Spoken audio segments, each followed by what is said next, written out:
Now, the last point, so we've already made 2 points about the power.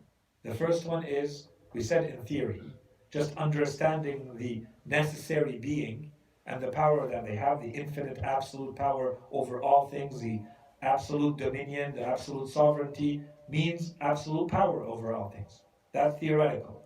The second one is, you understand the power of Allah subhanahu wa ta'ala through looking at the world, looking at the complexity, the sophistication, the design, the beauty of what has been created and how it all fits together. And we've talked about all of that. Here, the Quran is adding one more argument to this. So, all of this is valid, but let's add one more point, which is your resurrection and your afterlife means that He's just recreating something He's already created. He's just bringing you back to life. It should have been, if there was anything too difficult for Him to do, it would have been to create you in the first place, not to bring you back after He's already created, after He's already done it once.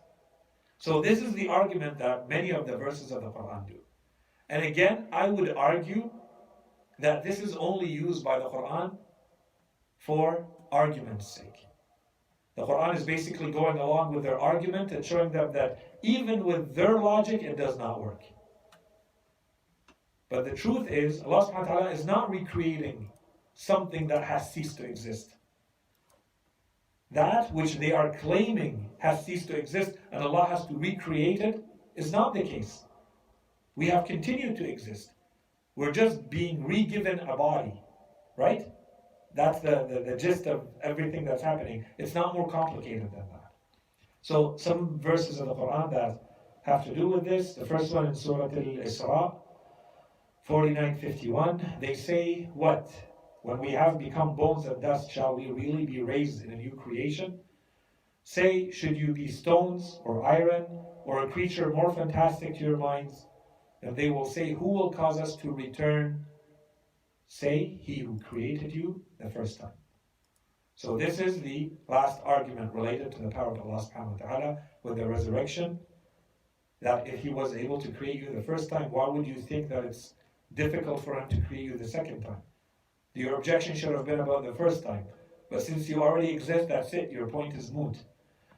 They will then wag their head or lower their head towards you and say, when will this be? So they change the question. They have nothing else to say. Say, maybe it will be quite soon. So in verse 19-20, chapter 29, have they not seen how Allah subhanahu wa ta'ala originates the creation? So have they not thought about how Allah subhanahu wa ta'ala brings things into existence in the first place? Then He brings it back, or He reproduces it. So this is something you witness. This is bringing us back to the idea of life and death. That is indeed easy for Allah. Say, travel over the land, and then observe how He has originated the creation. And this is bringing us back to that second layer. So, at one level, the Quran is bringing attention to an argument. You can use this as an argument, you can use that as an argument.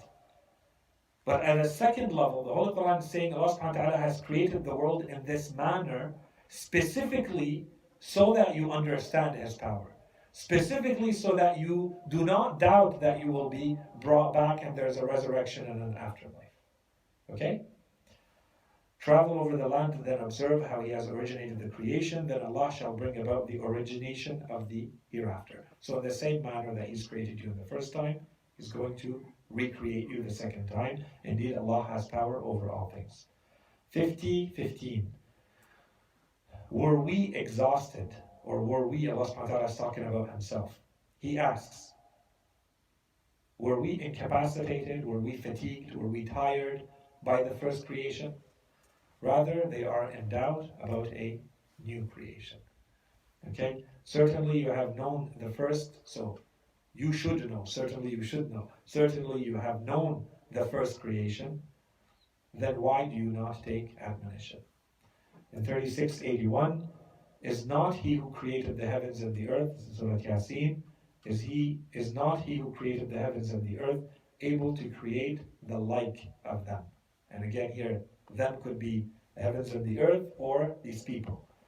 Yes, indeed, he is the supreme creator, the all-knowing.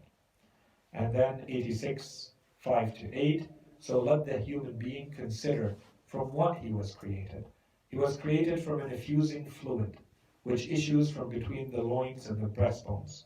Surely he is able to bring him back to life after death.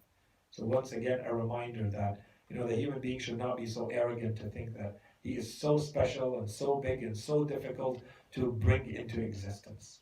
Okay? And then in 30:27, it is he who begins the process of creation, then repeats it, or he brings it back, and for him it is easier. And so this is the last point, as we said. The first is more theoretical, understanding the nature of the power of the Creator. The second one is studying the world, so it's a little bit more practical, applicable, and you understand that power through the complexity, the sophistication that you see in the world. And this last point, which is, and if it existed once, it can certainly exist a second time, and it's a lot easier. Okay? So these are the three layers for the divine power.